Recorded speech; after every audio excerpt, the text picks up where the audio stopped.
Hey everyone, Jordan here. Today we have a few different components that are going to be making up one of the bundles in a new range that Scan Computers UK are going to be offering for a limited time. If you're not familiar with Scan, they're one of the leading UK retailers. They sell all different components, pre-built systems and even some pro audio and video gear.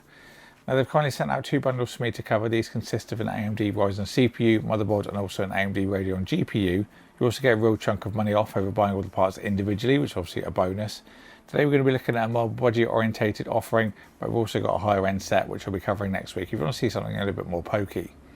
Now being that these bundles consist of an AMD CPU and an AMD GPU, you do get a few benefits unlike using something like an AMD CPU with an NVIDIA GPU or an Intel CPU with an AMD GPU. You get the idea, two mismatched brands. The first of these is AMD Infinity Fabric. So the CPU and GPU can communicate more efficiently. It also reduces the latency, resulting in increased performance. Another one is Smart Access Memory, or SAM. This allows the Ryzen processors full access to the GPU memory, which again can increase the performance. SAM is another feature that's limited to the AMD ecosystem, but something that could be very helpful, especially if you're putting together a system on a budget where every frame counts. Another handy feature that you've got, which is more for the GPU, but handy nonetheless, is the Radeon Boost and Anti-Lag. The boost reduces the frame rate when the game gets pretty intensive, and then the Anti-Lag does, as it sounds, reduces the input lag, which again can be helpful, especially doing competitive gaming. So let's take a look at the bundle that I've got here. First of all, I've got the AMD Ryzen 5 7600X. It has a base clock of 4.7 GHz and then a boost clock of 5.3 GHz.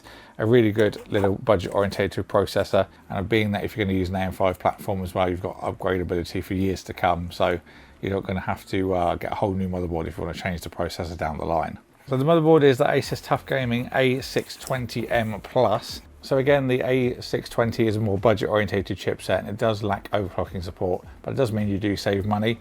You still have the XPay or DOCP support though, so don't worry if you're wondering about that. So your memory will run at its rated speeds. I think I'm going to make a separate board in this video though, because there are a few things I want to go into a bit more detail with. So if you're interested in that, then get subscribed and ding the bell so you don't miss it. So the last component in the bundle is the XFX SWFT 210 Radeon RX 7600 XT 16GB. This is the first XFX card that I've had in to cover, so I'm looking forward to this one. If you'd like to see any more on it, again, then do let me know. There we go.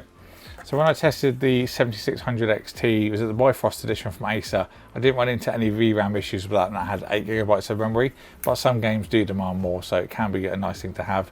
A bit more of a personal preference thing there. Big peel incoming now. Also got another peel on the back. Usually do the peels on these cards first, so again, if you want to see any more on this card, then do let me know and I will do a separate video. But that is the SWFT 210 7600 XT 16GB already in our final part in the bundle. So now I've got all the parts out, let's talk about the price. This bundle is going to be £549.98 instead of the usual £643.97 if you buy them individually. Now if you're wondering, have added up all the individual prices and it's still £93.99 cheaper, so they're certainly not doing like Amazon do on Black Friday.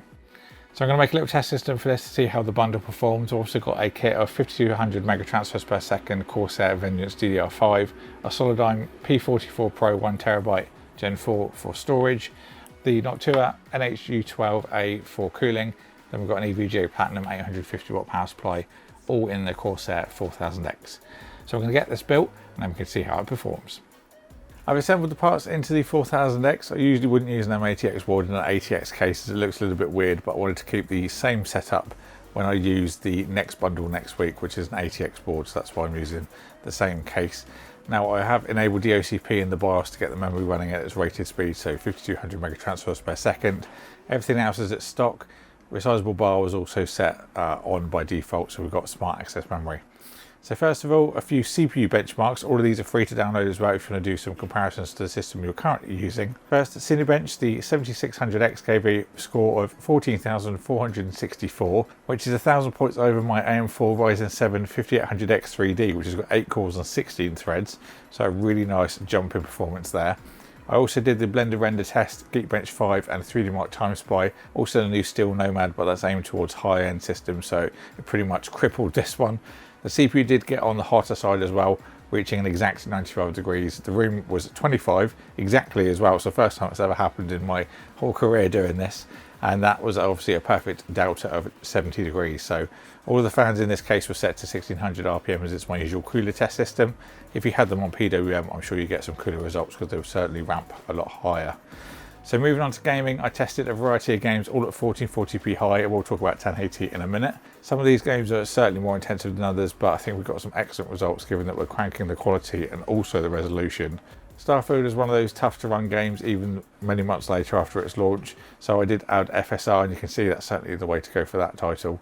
I looked at my previous results for the 7600, which I tested with the Intel 12900K, and this card is around 7 to 8% faster.